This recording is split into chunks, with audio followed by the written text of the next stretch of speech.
Habarini za jioni.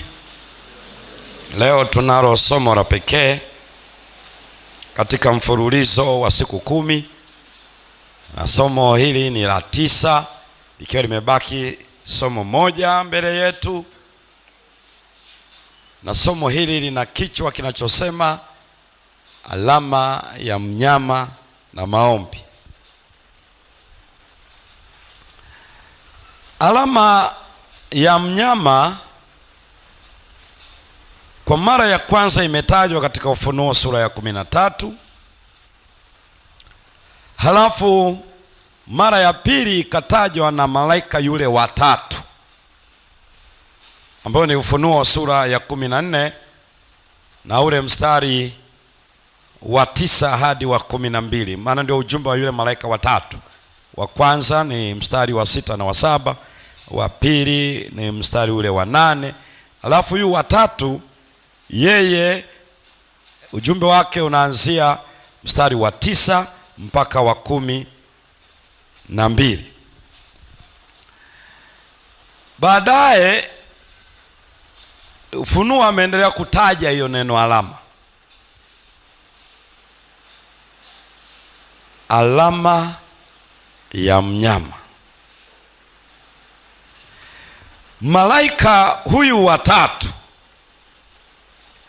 yeye ana ujumbe wa onyo. Basi ujumbe wa onyo. Hebu tusome Ufunuo 14 mstari wa 9 hadi wa 12, alafu ndipo tufuatilie kwa nini yeye ana mzigo huo kama ujumbe aliotumwa kuutoa. Fungu la 9 linasema, Ufunuo 14, na mwingine malaika wa tatu akawafuata akisema kwa sauti kuu, mtu awaye yote akimsujudu huyo mnyama na sanamu yake na kuipokea chapa katika kipaji cha uso wake au katika mkono wake. Fungu la 10, yeye naye atakunywa katika mvinyo wa ghadhabu ya Mungu iliyotengenezwa pasipo kuchanganywa na maji katika kikombe cha hasira yake, naye atateswa kwa moto na kiberiti mbele za malaika watakatifu na mbele za mwana kondoo.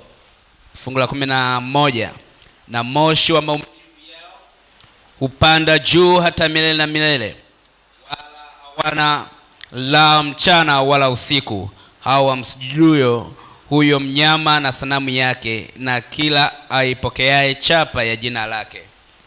Fungu la 12, hapa ndipo penye subira ya watakatifu hao wazishikao amri za Mungu na imani ya Yesu. Asante. Hilo ndilo onyo. Hili onyo lina mambo mawili. Moja, linadhihirisha upendo wa Mungu kwa wakazi wa dunia. Kwa nini? Anatoa onyo mapema, tahadhari, watu wasipokee kitu gani? Kitu gani? Mbona msikiki watu wa Mungu? Watu wasipokee kitu gani? Alama ya mnyama. Yaani ni upendo wa Mungu kuwaambia wakazi wa dunia kwamba wasipokee alama ya nini? Ya mnyama. Ya mnyama. Ni kwa upendo wake ananionya mimi, anakuonya wewe. 2, anaeleza matokeo ya kupokea alama ya mnyama. Kwa hiyo ana ujumbe wa kuwaonya wakazi wa dunia. Sasa hii alama ya mnyama imetajwa kwa mara ya kwanza kwenye Ufunuo sura ya 13. Ufunuo sura ya 13 kuna mstari huu wa 16, wa 17, wa 18. Hebu soma hapa. Mstari wa 16, Ufunuo 13. Naye awafanya wote wadogo kwa wakubwa, na matajiri kwa maskini, na walio huru kwa watumwa, watiwe chapa katika mkono wao wa kuume au katika vipaji vya nyuso zao. 17. Tena kwamba mtu awaye yote asiweze kununua wala kuuza isipokuwa ana chapa ile, yaani jina la mnyama yule au hesabu ya jina lake. 18. Hapa ndipo penye hekima, yeye aliyenakili na hesabu ya mnyama huyo, maana ni hesabu ya kibinadamu na hesabu yake ni 666. Ninaomba sasa msikilize vizuri. Chapa ama alama inaitwa ni ya mnyama. Tuko sawa? Ndio. Tunaenda vizuri? Ndio. Inaitwa ni ya nini? Ni ya mnyama. Ni ya mnyama. Chapa au nini? Alama. Kwa sababu mimi napenda watu wote waelewe ni kitu gani, kuliko kujikuta tunashawishika na kuelezea, maana ndio sisi hawa ambayo Mungu atawatumia. Na mimi ninapenda sana kuruhusu Biblia iseme, kwa sababu tutaitumia Biblia. Wakati Mungu anatoa ujumbe huu mwaka wa 81 mpaka 86 hapa, hakuwa anazungumza baadaye, kwa sababu kuna watu wametafsiri kwa Kilatini, Vicarious Fidei, wametafsiri kwa Kiunani, wametafsiri kwa Kibabeli, na wanapozidisha na wanapojumlisha wanaona 666, vice great of the Son of God, kwamba ni mwakilishi wa mwana wa Mungu. Lakini nisikilize vizuri, kwa sababu wakati Mungu anatoa ujumbe huu kwa watu hawa, alikuwa anazungumza nao wanaoelewa kabisa ni nini. Ni makosa kutumia ujumbe wa Biblia kwa kutafsiri wakati wangu bila kwenda wakati ule, kwa sababu msisahau, Mungu alimwambia andika unayoyaona, yaliyopo na yatakayokuja, uyapeleke kwa makanisa mangapi? 7, kuanzia Efeso mpaka Laodikia. Na ilikuwa ni makanisa yaliyokuwa katika jiografia ile ya Asia ile ndogo, kati ya kanisa na kanisa katika kilomita katika 60 ama 68, ni umbali wa kanisa kwenda kanisa. Kwa hiyo waliandikiwa wale, sio kwamba waliandikiwa tu watu wa karne ya 21, hapana. Ilikuwa ni ujumbe wa kanisa wakati ule, wakati huo, kwa sababu ni unabii unavuka kipindi chao mpaka kipindi chetu. Kwa hivyo ili uweze kujua maana yake ni nini, rudi mpaka wakati ule, ndipo uanze kutafsiri. Wakati ule hakuna hata upapa, hakuna hiyo habari Vicarious Fidei. Kwa hiyo kama ingelikuwa ni kwa wakati huo, basi hao wasingeelewa. Lakini alisema heri wasomao na wao wasikiao na kuyashika yaliyoandikwa wapi. Kwa hiyo kuelewa kwa wale ni kuelewa kwetu. Kwa hiyo hajaandika ujumbe eti miaka hiyo yote ni sifuri, eti unasubiriwa wakina Semba wakati wao. Ameandika wakati wa kanisa wakati ule, halafu ujumbe huo unasogea mpaka wakati wa mwisho. Sasa sikiliza kidogo. Biblia imeweka namna rahisi ya kuelewa, na ninaomba urudie tena mstari wa 17.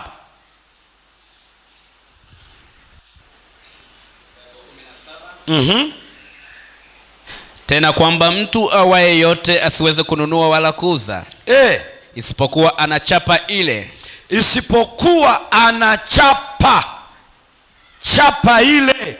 Akaisemaje? yaani jina la mnyama yule. Yaani hiyo chapa ni nini kanisa?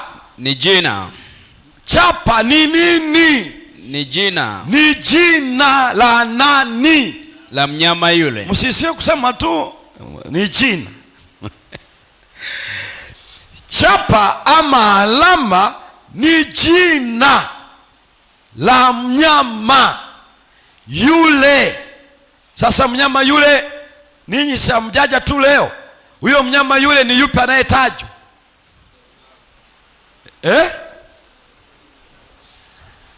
Kwani Ufunuo 13 imetaja wanyama wangapi pale? Mmoja alitoka wapi? Baharini. Na wa pili anatoka wapi? Chicago. Huyu anayetajwa ni hesabu ya mnyama yule, jina la mnyama yule ni yupi katika hao wawili? Naam? Nyosha mkono basi, maana nasikia kama bahari imechafuka. Nyosha mkono nipatie nafasi.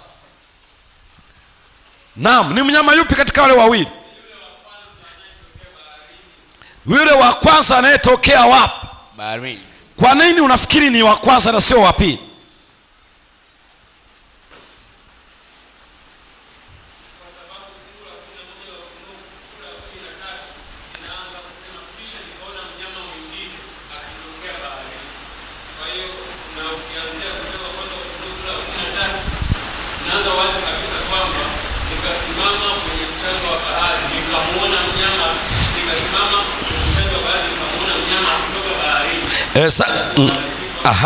Sasa sikiliza kidogo.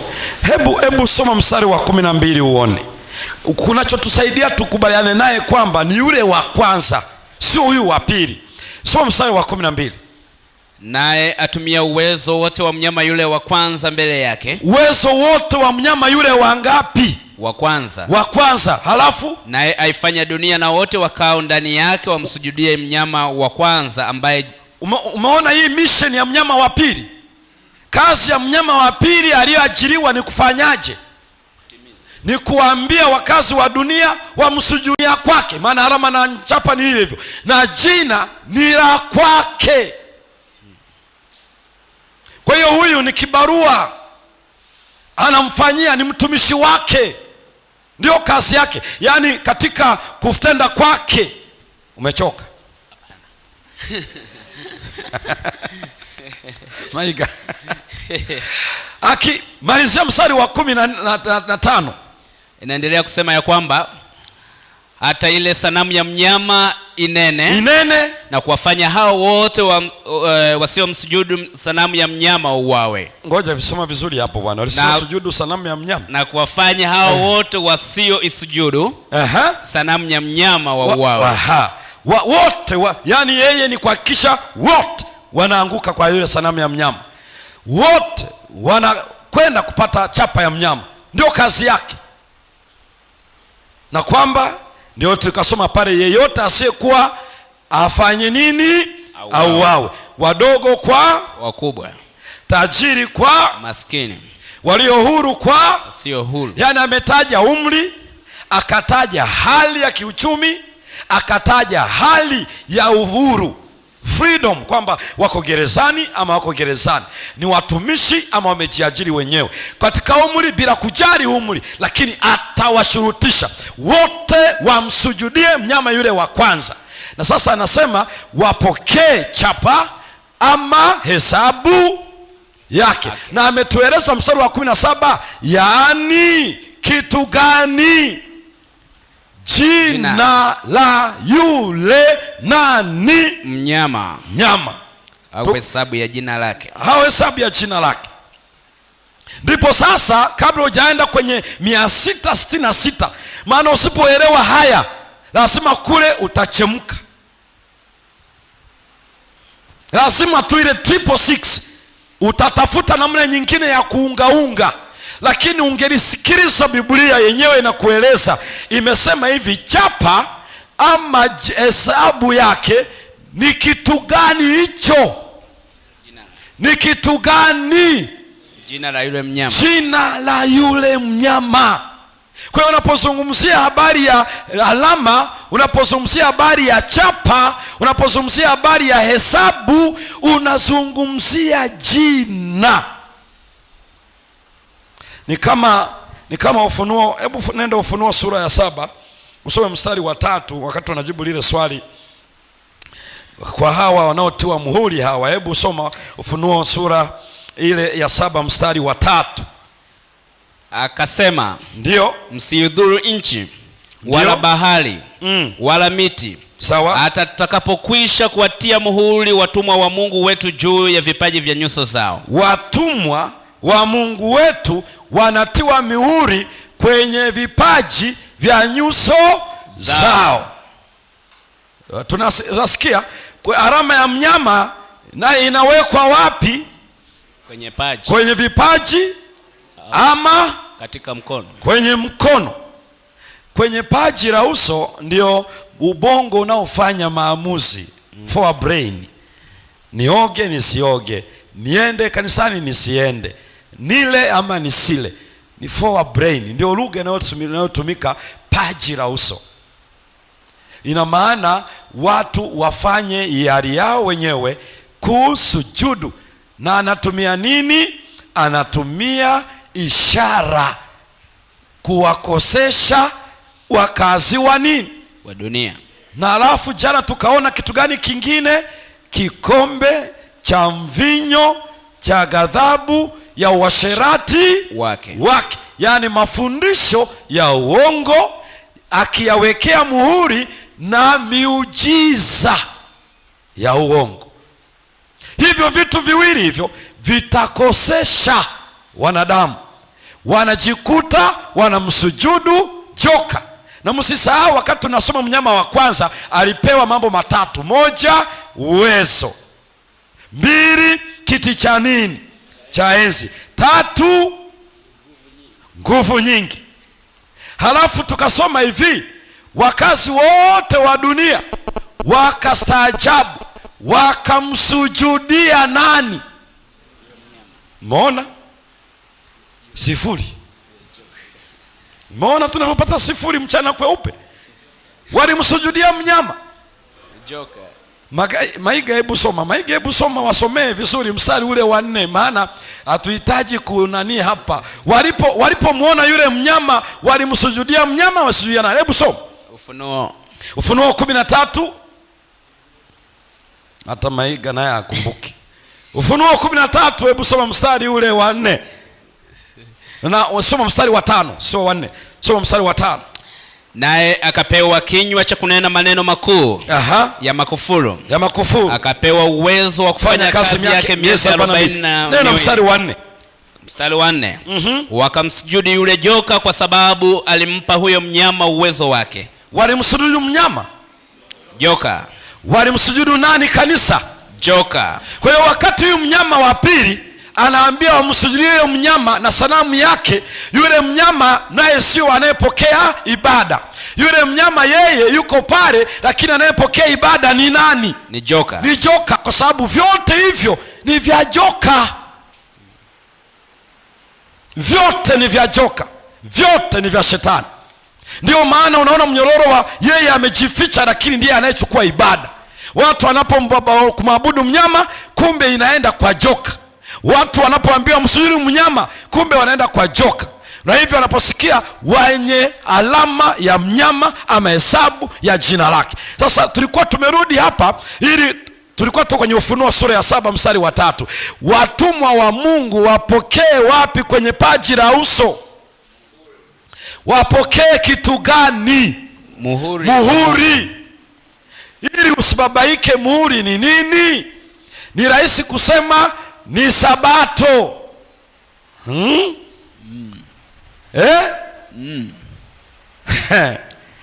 Shida ya kukaririshwa. Isikilize Biblia. Nenda Ufunuo 14. Inaeleza huo muhuri ni nini waliowekewa kwenye paji la uso. Ufunuo 14 mstari wa 1. Kwa sababu hao 144,000 ndio waliowekewa muhuri kwenye paji. Sasa sikiliza wanaposoma. Wanasomaje hapa? Kisha nikaona na tazama, ndio huyo mwana-kondoo amesimama juu ya mlima Sayuni, na watu 144,000 pamoja naye, ndio wenye jina lake na jina la baba yake limeandikwa katika vipaji vya nyuso zao. Unaona lugha aliyotumia hapo? Amesema wameandikwa muhuri? Hapana. Wameandikwa nini kwenye paji la uso? Jina lake. Kwenye Ufunuo 7 mstari wa 3 walisema ni nini? Muhuri. Walisema muhuri. Kwenye Ufunuo 14 anasema ni kitu gani hicho? Jina lake. Jina la Mungu. Unaweza ukaketi. Sabato inakujaje hapa? Wakati Biblia inasema muhuri watakaowekewa watakatifu wa Bwana ni jina la nani?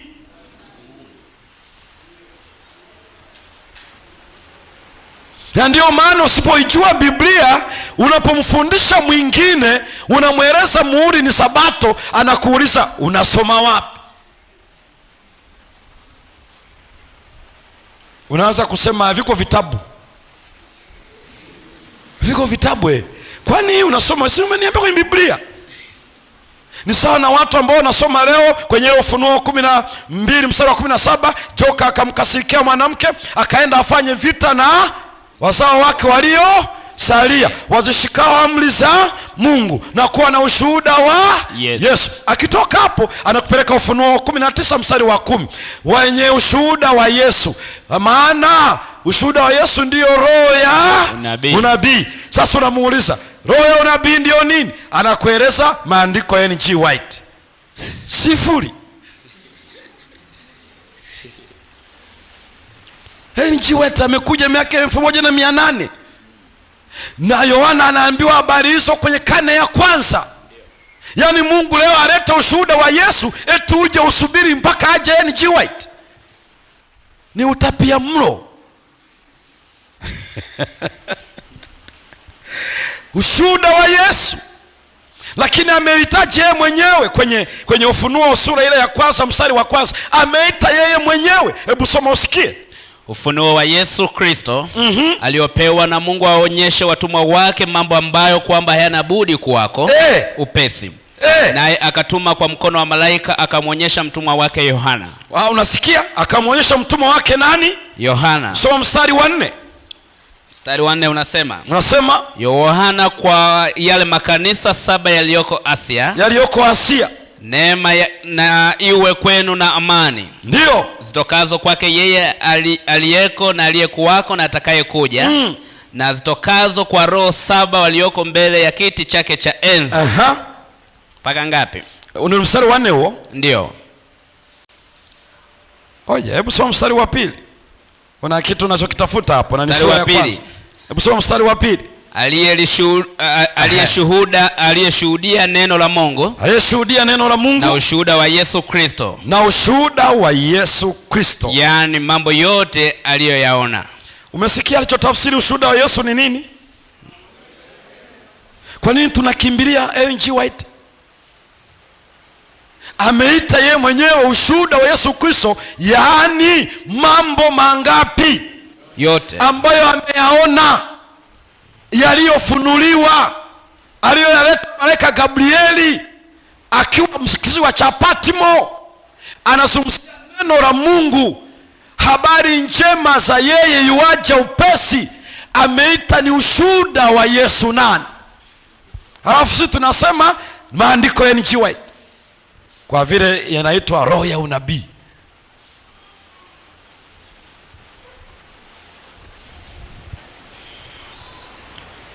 Kwa hiyo anaposema wenye ushuhuda wa Yesu, amesema hivi: heri asomaye na wao wasikiao maneno ya unabii wa kitabu hiki na kuyashika.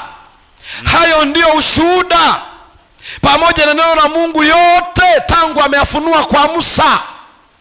Hayo yamewekwa wazi, kwa maana wakati karibu. Kwa hiyo anaposema ninawekea muhuri watumwa wa Mungu kwenye paji la uso, haitakuwa alama ya kuonekana kwa macho. Amesema huo muhuri ni jina la nani? Lake na la Baba. Ndivyo ilivyo kadhalika na chapa ya mnyama, sio alama, sio chanjo ya uviko, wala sio habari ya kichipo wanaweka kwenye mwili. Waadventista ni watu wanaojua Biblia. Wasaidieni watu wajue ni jina la nani? La Mungu. Kama hatakuwa na jina la Mungu, tutakuwa na jina la mnyama. Kinyang'anyiro kiko hapo. Sasa kwenye jina kuna nini? Maana tunaangalia kwa nini malaika anasema wanaokupokea alama ya mnyama. Ndipo anasema hesabu yake ni 660 na ngapi? Na 6. Sasa nisikilizeni watu wa Mungu, ninarudia kusema lugha hii. Yohana hajaandika kutumia hizo symbols, hizo alama mbalimbali kutoka hewani. Zina historia kwenye Agano la Kale. Wakati anasema 666 ni kama ambavyo amekuzia, anasema mtakatifu, mtakatifu, mtakatifu. Anaporudia anasitiza the holiness of God, Mungu alivyo na uadilifu, usafi usio na dhambi. Akirejea katika swala hilo anamaanisha kusisitiza. 666 ni msisitizo katika lugha ya Kiunani ilivyoandikwa, na ambavyo ukokotoaji unaofanyika leo ni tofauti kabisa. Lakini anachokieleza hapo ni hivi, hesabu ya yule mnyama ni 6 6 6. Kwa nini? Anaipambanisha na namba moja muhimu kwenye Biblia, 7. Sikiliza vizuri, uumbaji wote haukuitwa umekamilika katika siku ya 6, ila siku ya 7. Anachokuletea mezani Yohana akiambiwa na malaika Gabrieli ni hivi, jina la huyu mnyama tutakuja kuona baadaye halikukamilika, limepungua sifa. Ndiyo hesabu yake imepungua, wakati ya Mungu imekamilika. 7 hii iko chini. 666 lugha yake katika exegesis, uchimbuzi wa hilo neno na historia yake haina, usingangane kupiga mahesabu vicarious free day. Anachokueleza ni kwamba amepimwa kwenye mzani, amepungua. Amen. Kama angelitumia lugha ya Agano la Kale ya Kiebrania akakuletea wakati ule wa Danieli sura ya 5, mene peres na tekeli, angekuletea lugha hiyo. Lakini maana yake ni kwamba walijua 666 maana yake imepungua. Sasa kwa nini chapa ama muhuri? Kwa sababu vyote havionekani kwa macho, vinaenda kwenye paji la uso, kwa maana watu wafanyie maamuzi kwa ishara na miujiza ya uongo. Ndio ile Ufunuo 16 mstari wa 13 na 14, roho 3 za uchafu zilizofanana na vyura ziendazo kufanya ishara na kudanganya mataifa, kinywa cha joka, kinywa cha mnyama na kinywa cha nabii wa uongo. Marekani ina kofia mbili, ina ushawishi wa kisiasa, ina ushawishi wa kidini. Kama nchi ya Kiprotestanti inayoanguka, ndiyo inayoleta ishara hizo na maajabu, inatajwa kwa namna hiyo. Na nikawaeleza hivi, hata hii miujiza ya kuigiza hii imeanzia Marekani. Na anasema Ufunuo 13 atafanya ishara mpaka moto ufanyeje? Ushuke. Na hakuna cha moto, ni ovyo, hakuna chochote hapo. Tukiwa primary zamani, wale wana mazingaombwe walikuwa wanatuambia ingieni kwa hela, halafu leta majani, wanatoa vibiriti, njiti za kiberiti, wanaweka kwenye ganda la kiberiti, wanazungumza maneno, wanakoroga, halafu analeta mmoja wetu, njoo wanafunzi primary, fungua, unakuta ni noti za shilingi 10 za kijani za wakati ule. Mpaka tunashangaa kweli. Lakini miaka ilipoenda, nilipokuwa Mwadventista na kuelewa, ndipo nikajua kumbe ni muongo. Kama ingelikuwa wana uwezo wa kutengeneza noti kwa majani ya miti, kwa nini walitaka tuingie kwa viingilio? Kumbe zile zilikuwa ni feki. Hela halisi ni za kwetu tulizoingia nazo. Hizi ni feki. Na ndivyo anavyofanya Ibilisi. Inaitwa miujiza ya uongo. Na ndio maana watu ambao wanawashwashwa na miujiza na ishara hawatasimama tunakoenda. Maana Yesu alisema sio wote wanitao Bwana Bwana, ile Mathayo 7 mstari ule wa 20 wa 19 hadi 21 hadi 23, anaeleza watakao, anaeleza mstari wa 22, watasema wengi wataniambia siku ile, fanya miujiza kwa jina lako, toa pepo kwa jina lako, Yaani alafu Yesu anasema ondokeni kwangu, sikuwajua ninyi kamwe mtendao maovu. Lakini walifanya miujiza, walifanya ishara na maajabu. Yaani dini ya kweli haijengwi kwenye miujiza, inatakaswa na neno la nani? La Mungu. La Mungu. Yaani wewe usisubiri miujiza, maana Mungu ameruhusu ibilisi kuigiza. Ndio maana Biblia haitambui habari ya msukule. Hizi habari unasikia mtu alikufa kule juzi nikaona kwa taifa hili na roho mtu fulani kiongozi mmoja anasema alikuwa ulimuzika yule kijana, baada ya miaka kadhaa sasa amepatikana. Nikasema ona hawa. Ibilisi hawezi. Lakini kwa nini wanaona ni ile kijana? Ni kwa nini sisi tuliona ni noti? Kwa sababu ya ile admission fee.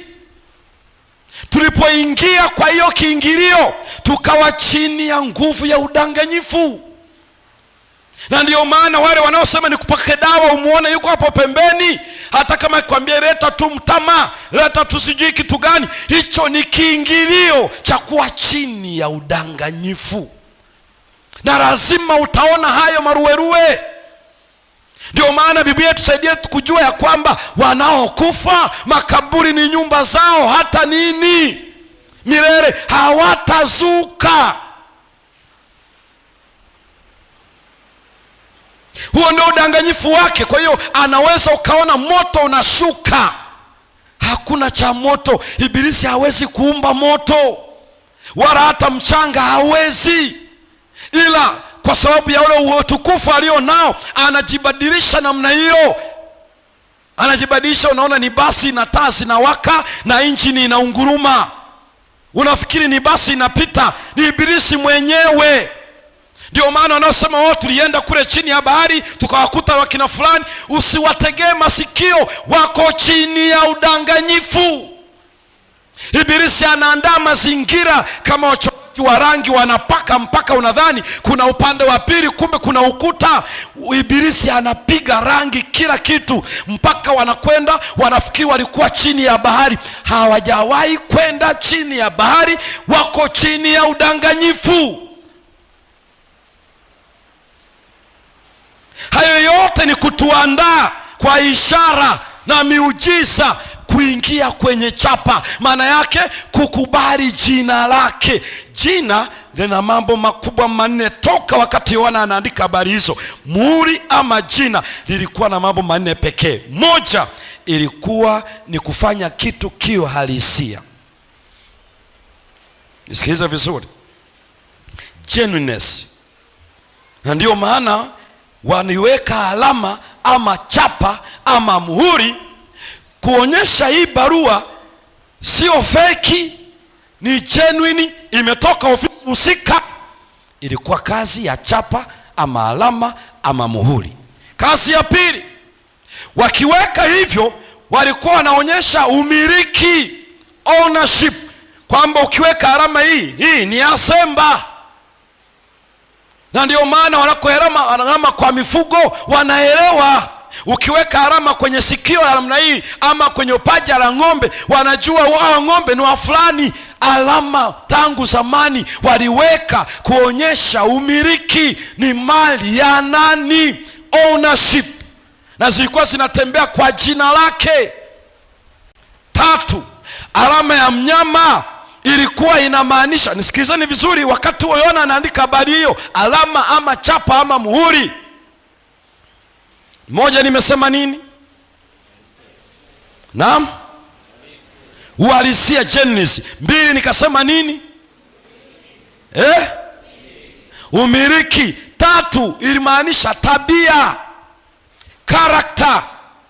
Ndio maana unaona wale watumwa wa Bwana wana tabia, jina lake. Ukisikia jina la Mungu manake tabia. Wakati Mungu anamwambia Musa anamwambia nionyeshe tafadhali jina lako, Mungu alimwambia nitakuficha kwenye mwamba, nitalitangaza jina la Bwana. Ukienda Kutoka 34 sasa anapotangaza, sikiliza alichosema: Bwana, Bwana Mungu mwenye mwingi wa si mwepesi wa. Hapo anatangaza nini? Tabia. Lakini kwenye 33 Kutoka alisema nitalitangaza jina langu. Anapotoka 34 anaanza kueleza tabia. Unaposikia muhuri jina la Mungu, maana yake tabia yake. Watakaokolewa wana tabia yake, watakaopotea wana tabia ya mnyama. Ndiyo maana ya kazi hiyo. Kwa hiyo anachoonya malaika yule watatu, anatuonya tusichukue tabia ya njoka. Na tunaipataje tabia yake? Ndio ametueleza hapa, ndipo penye subira na nini ya watakatifu wazishikao amri za nani na imani ya nani. Yesu aliamini nini? Aliishi kitu gani? Ndio maana anatoa changamoto kwenye Luka 18 mstari wa 10, atakapokuja mwana wa Adam, je, ataiona imani duniani? Faithfulness, kumtegemea Bwana, dependability yetu, tunamtegemeaje Bwana? Yani imani kwa Mungu, yani uko tayari kutii imradi Mungu amesema. Hao ndio watakatifu, wanamtii, wanamtegemea, wanamwamini, hawaogopi chochote imradi amesema. Na Yesu alisema watu hawataishi kwa mkate, ila wataishi kwa neno la nani? La Mungu. Kwa hiyo ujumbe wa malaika watatu unatuonya. Unaposikia mtu asipokea alama ya mnyama, maana yake tuishi kwa neno, tukatii neno, tumwamini alichosema na ukweli wake, tutapokea tabia ya Mungu. Na hilo ndilo jina linalotulinda. Siku ile tulisoma hapa Injili ya Yohana kwamba Yesu aliwalinda wanafunzi wake kwa kutumia jina la nani? Jina la Mungu. Kwenye ile sura ya 17 Yohana mstari wa 11 na mstari wa 12, na akasema, Baba, kwa jina lako ulionipa uwalinde hawa. Hatulindwi na malaika, tunalindwa kwa jina la Mungu. Ndio maana kwenye paji la uso, kwa maana yake itakuwa ni kwa hiari yetu wenyewe kuwa na tabia ya Mungu, mtu afanye ridhaa yake mwenyewe. Hii kuendelea kutokuwa waaminifu kwa Mungu, tutajikuta tumepokea tabia ya mnyama. Sikilizeni watu wa Mungu, kuruhusu maisha ya kutokuwa waaminifu kwa Mungu na kudhani ni udhaifu. Mungu anajua sisi ni wadhaifu, atatuokoa kwa rehema yake. Huku mipango ya kuendelea kwenye udhaifu ndio imejaa kwenye ramani yangu. Ni hatari sana, kwa sababu Biblia inatueleza lazima tuwe na muhuri wa Mungu. Hao Biblia inasema watamshinda joka. Ufunuo 12 mstari wa 11 unasema nao wakamshinda kwa neno, kwa damu ya mwanakondoo. Hawakupenda maisha yao hata kufa. Watamshinda. Kama tunashindwa kuwa waaminifu, ni kwa sababu tunaogopa kufa. Tukiwa waaminifu tutafungwa. Kuna uaminifu utakao tupeleka jela. Kuna uaminifu utakao tukosesha chakula. Maana umeamua kuwa mwaminifu ukakosa chakula kwa sababu ya uaminifu. Umekuwa mwaminifu ukafukuzwa nyumbani. Umekuwa mwaminifu ukapata haya na haya. Biblia inasema wakamshinda kwa neno na kwa damu ya mwanakondoo. Hawakupenda maisha yao hata kufa. Ndio maana Yesu alisema, kasema uwe mwaminifu hata kufa, nami nitakupa taji ya uzima. Wapendwa, hatujaitwa kuwa waaminifu kwa kufanya kitu Mungu atufanyie. Hata tunapotiana moyo kuwa waaminifu katika sabato ya Bwana, sio kwamba tukitunza sabato sasa tutapokea mambo 1 2 3. Hapana, hatuambiwi tuwe waaminifu katika zaka na sadaka eti Mungu sasa atakuza biashara zetu, atatufanya tupate ajira na kupanda vyeo na kuwa na afya njema. Sio tafsiri ya Biblia. Ametuambia tuwe waaminifu hata kufa. Na hatuambii wasichana wawe waaminifu mpaka waolewe. Hatuna hilo fungu. Tumeambiwa tuwe waaminifu hata kufa. Uaminifu kuna gharama ya kifo. Na hatuwezi kwenda mbinguni bila tabia yake. Na ndio maana ametueleza wako waaminifu wa Bwana waliouawa wakakatwa, lakini wakasimama baadaye. Soma hili fungu la mwisho, Ufunuo sura ya 20 mstari wa 4. Angalia watu kwa siku ile, ufuo wa kwanza. Kisha nikaona viti vya enzi. Wakaketi juu yake. Nao wakapewa hukumu. Nami nikaona roho zao waliokatwa vichwa kwa ajili ya ushuhuda wa Yesu. Unasikia lugha hiyo? Waliokatwa kwa ajili ya ushuhuda wa nani? Wa Yesu. Wanakatwa wakiwa na muhuri wa nani? Yaani atuwekewe muhuri wa Mungu ili tusikatwe na mfumo wa kidunia unaokuja. Hapana. Muhuri wa Mungu unatufanya tustahimili na bado tuendelee kuwa washindi. Amen. Ndio maana hao wanaonekana wakiwa waliuawa. Sisi leo kuwa na muhuri wa Mungu ni kutoguswa, tusiende jela, tusifukuzwe kazi, tuneemeke biashara. Sio tafsiri ya neno la Bwana. Muhuri wa Mungu ni kutufanya kuwa na tabia yake. Gerezani tuwe nayo kama Yusufu, kwenye shimo la simba tuwe na hiyo tabia. Amen. Tukichomwa moto kama John Hasi na Jerome, tunakufa tukiwa nayo. Ndio maana sala zetu hatuombi Mungu badilisha hali ya hewa. Maana yake Bwana tusaidie tuwe waaminifu katikati ya dhoruba. Amen. Hiyo ndio maombi haya tunayohitaji leo, ya kubaki kuwa waaminifu. Waliokatwa nini, msomaji? Wamekatwa nini? Wamekatwa vichwa vyao. Kwa ajili ya nini? Kwa ajili ya neno la Mungu na hao washuhudiao yule wasiomsujudu yule mnyama. Wale wasiosujudu yule mnyama wako watakaouawa. Wana muhuri wa Mungu lakini wanauawa. Tunakokwenda huku mbele, kifo kiko mbele ya waaminifu. Sasa kama hali ni shwari namna hii, hatuwezi kuwa waaminifu. Kwa sababu ya ugonjwa tunaenda kwa wapiga ramli, kwa sababu ya biashara tunaenda kupiga ramli, kwa sababu yani kama maisha haya ya kawaida haya, hatuwezi kuwa waaminifu. Tunaotaje ndoto za wapi hizo? Ndio maana nikawaambia siku ile, unapoomba unasafiri kwenda Tanga, usiombe Mungu ondoa ajali mbele. Hata waliokufa wenzetu wa Kristo waaminifu nao waliomba na bado walipata ajali na tukawazika. Ondoa mawazo ya kusema wewe zamu yako ya kupata ajali ya gari haijafika. Ondoa mawazo ya wafuga minyoo hayo, usije ukafa kibudu.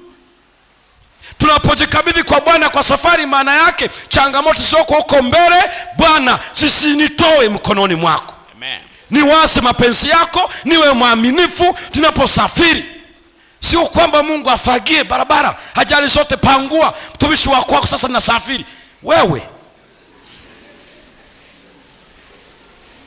utazidiana nini na wale ambao wanatafuta tiketi nikatie katikati hapo kwenye basi? Ukimuuliza kwa nini? Uko mbele ikigongana. Kwa hiyo anamuogopa dereva kule mbele katikati. Na huku nyuma hasemi itamrusha, ikibamizwa huku nyuma. Kwa maana anasema yeye akiwa ndani ya basi katikati anajiona ni mjanja atakayepona. Walioko mbele yake ni marehemu na walioko nyuma ni marehemu. Wewe una akili ya kukwepa kifo kweli? Kifo kinachukua mtoto tumboni na kinaacha mama akiwa mzima. Unapoenda kulala usiombe Mungu unilinde na majambazi, unifanye hiki na kile. Watu wa Mungu wamewahi kuvamiwa ama wavamiwa? Wanavamiwa ama wavamiwi? Wanaibiwa ama hawaibiwi? Wanaibiwa. Mwezi wa 7 na mimi niliwahi kuibiwa, na wakati wananiibia nimepambana na uviko. Maana hata kugeuka kitandani unabidi uyasubiri mapafu yapate nguvu. Nasikia kuku kwenye banda koko usiku. Nikajikaza nikanyanyuka, nikatoa pazia. Ninakuta kijana mmoja amejazia kuku wangu. Huku ni kuku, huku ni kuku.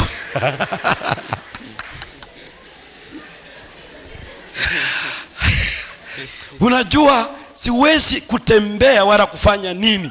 Nilisema tu neno moja ambalo nitaka nimpe kama zawadi. Nitaka nimkumbushe yeye ni mwizi. Nilimwambia wewe ni mwizi.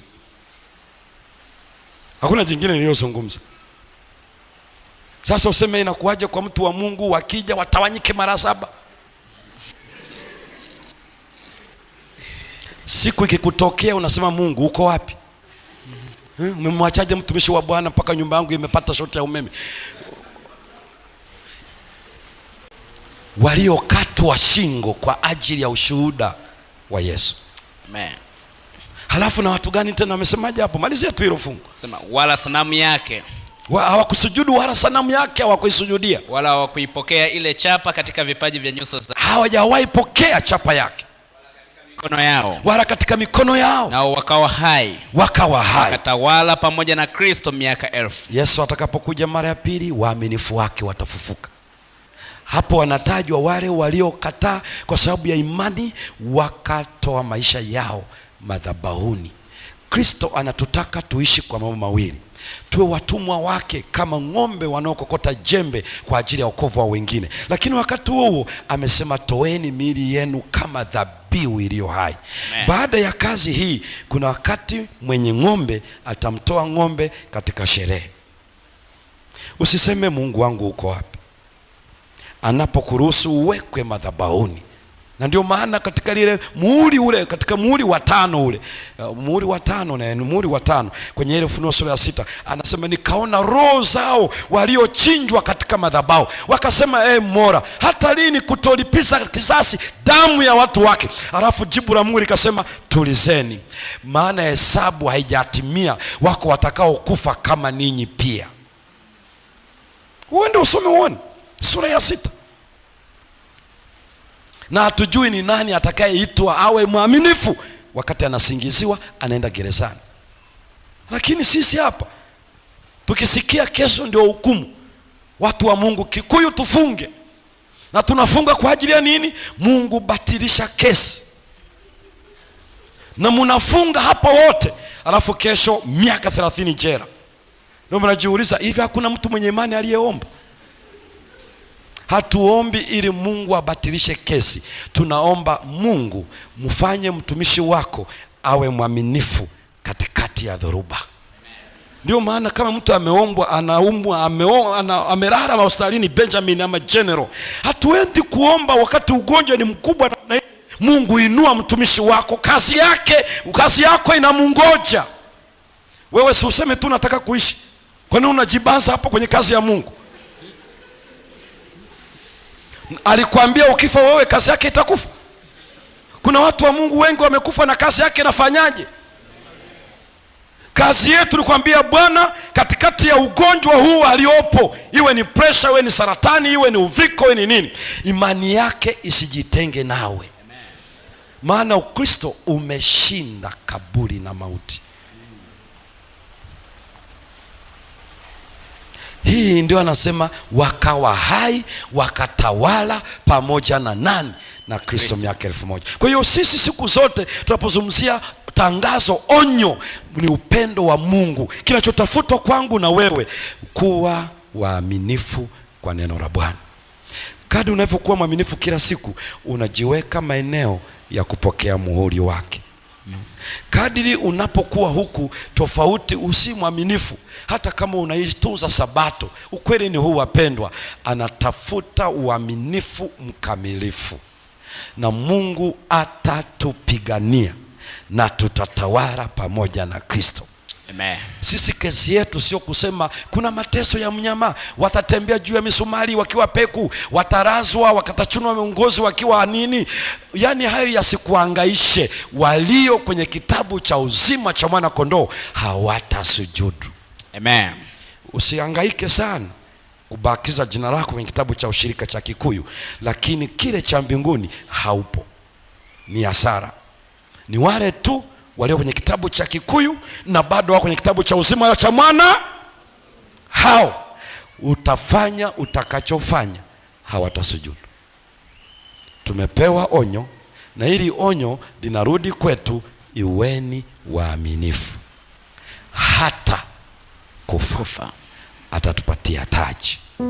Wakati huo tuwatie moyo wenzetu, wajue kuendelea kupuuzia neno la Bwana watajiweka katika upande wa kupokea jina la mnyama, mamlaka yake, na watapotea.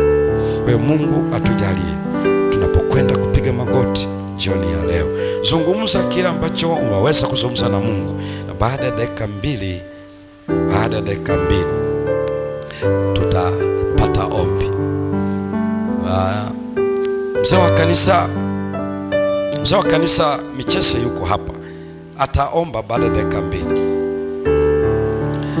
Patie tu microphone, tutapiga magoti. Baada ya dakika mbili omba kile ambacho wewe unaona kusema na Mungu wako. Hicho sema pamoja na Mungu, sema tu na Mungu dakika mbili, na baada ya hapo mzee wa kanisa atakuwa anahitimisha kwa sala. Asante Baba mtakatifu uishie juu mbinguni, tunashukuru sana kwa nafasi ambayo umetupatia muda wa siku 10 kwa ajili ya kuleta shida zetu kwako. Mipango yote ya hili juma ni wewe ndio ulioipanga. Kwa kupitia watumishi wako umetupatia nafasi pia ya sisi kuhudhuria ili kujifunza namna ambavyo utakabiliana na ushindi, ili Yesu utakapokuja tukulaki mawinguni. Wana na binti zako wamepiga magoti wakinyenyekea chini ya kiti chako cha rehema, tukihitaji msamaha wa dhambi. Na tunapokuwa tunasamehewa Bwana, pia tunahitaji utakaso ili tuweze kuwa watakatifu na tutende kazi yako sawa sawa na mapenzi yako. Tunaomba sana juu ya watumishi wako wanaoonyesha uaminifu wa kufanya kazi yako katika mazingira ya aina yoyote. Bwana, endelea kuwasimamia, lolote litokalo na litakalotokea litokee kwa mapenzi yako Bwana. Lakini pia tunashukuru kwa mchungaji Semba. Ratiba uliompa ya kuja Kikuyu imekuwa ni faraja na fahari kwetu. Mbariki pamoja na familia yake. Endelea kumtumia, umsimamie na asimamie katika kweli, ili kweli iweze kusambaa na watu wako waweze kukufahamu kupitia mafundisho haya. Washiriki wako wote katika kanisa la Kikuyu na makanisa mengine, tunahitaji msamaha wako. Tunao udhaifu mkubwa, tunayo hofu, tumekuwa tukikosea hata namna ya kutenda kazi yako, lakini pia hata namna ya kukuomba tu Bwana imekuwa ni shida. Lakini tunaomba utukumbushe ili tufanye yale unayoyahitaji katika maisha yetu. Tayari Yesu ulishakufa msalabani na damu yako ipo kwa ajili yetu. Hebu tuendelee kuitumia na kututakasa tufae. Jioni ya leo ifanye jioni ya pekee. Kila mmoja anayetoka hapa aondoke amepokea mabadiliko. Na hayo mabadiliko tutakayopata Bwana, mabadiliko ya kiroho, tuwe washujaa. Tunapolitangaza jina lako tulitangaze kwa ushujaa na ushindi. Bwana, sasa tumefika mwisho katika siku ya leo, lakini bado kuna watu wana hofu na wasiwasi juu ya mafundisho haya katika siku hizi za mwisho. Tupatie ujasiri. Lolote litakalotokea kwa mtu wako litokee kwa sababu wewe umependa, na ujasiri huo usimame, na siku Yesu utakapokuja umkute akiwa tayari kwa ajili ya kukulaki mawinguni. Jioni hii tunatawanyika nasi, kila mmoja akitafakari ujio wako, akitafakari kifo chako pale msalabani, akitafakari namna atakavyo kutumia wewe ili aweze kushinda na kukabiliana na yote atakayotokea katika maisha yake. Bwana, bariki viongozi wa kanisa hili na viongozi wa kanisa la Adventista Sabato kote ulimwenguni. Lakini pia familia zetu tunaziweka mikononi mwako. Kila mmoja mwenye familia na ambao bado wana mipango ya kupata familia pia tunaweka mikononi mwako. Tengenezee familia bora, tupatie malezi bora ili Yesu tuweze kukuwakilisha vyema katika ulimwengu huu wa dhambi. Tunanyamaza kimya tukishukuru sana kwa sababu unatupa upendeleo wa pekee, na tutaendelea kuliinua jina lako na kuonyesha shukrani zetu kwa sababu tayari ulishamaliza kazi. Imebaki kwetu sisi kukubali kufuata wewe yale ulio tuandalia. Tunaomba Yesu utawale na utuongoze katika jina la Baba na la Mwana na la Roho Mtakatifu. Amina. Bwana awabariki. Kesho ni somo la mwisho na ni somo muhimu sana, watu wa Mungu, masalia na maombi. Kesho, kwa nini Waadventista wa Sabato wanaitwa waliosalia? Kwa nini? Nini kinafanya wasiwe kama madhehebu yoyote ya Kikristo? Kwa nini? Kuna gepu gani kati yetu na madhehebu yoyote ya Kikristo? Tusifikiri kwamba tuko karibu sana, ni mbali kabisa. Nini kinafanya wawe maalum? Na umaalumu huu unamaanisha nini? Kesho njoo uone kwa nini Seventh Day Adventist Church is a remnant church. Ni kanisa la unabii wa Biblia wakati wa mwisho na hakuna jingine. Watu wengi hawaelewi kwa nini. Kwa nini Mwadventista ndiye pekee aliyeitwa wakati wa mwisho kwa special message. Laiti tukijua hili. Kesho ni siku ya mwisho na ina kliki hapo. Watu wa Mungu, waliosalia na maombi. Bwana atujalie na Mungu awabariki.